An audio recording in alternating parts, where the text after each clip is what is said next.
Anti narcotics force نے 3 April سے 9 April کے دوران 36 ملک گیر کارروائیوں میں 15,217 کلو منشیات برآمد کر لی۔ کارروائیوں میں 4 خواتین سمیت 38 ملزمان کو گرفتار کیا جبکہ 12 گاڑیاں بھی قبضے میں لے لی۔ بلوچستان نے 11 کارروائیوں میں 14,977 کلو منشیات برآمد کر کے 5 ملزمان کو گرفتار کیا جبکہ 2 گاڑیاں بھی قبضے میں لے لی۔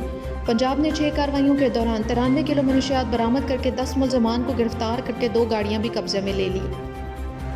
راولپنڈی نے 13 کارروائیوں کے دوران 88 کلو منشیات برآمد کر کے 4 خواتین سمیت 17 ملزمان کو گرفتار کر کے 5 گاڑیاں بھی قبضے میں لے لی۔ خیبر پختونخوا نے 5 کارروائیوں کے دوران 57 کلو منشیات برآمد کر کے 6 ملزمان کو گرفتار کر کے 3 گاڑیاں بھی قبضے میں لے لی۔ سندھ نے 1 کارروائی کے دوران 40 گرام ہیروئن برآمد کر لی۔ تمام مقدمات انسداد منشیات ایکٹ کے تحت متعلقہ تھانوں میں درج کر کے تفتیش کا آغاز کر دیا گیا ہے۔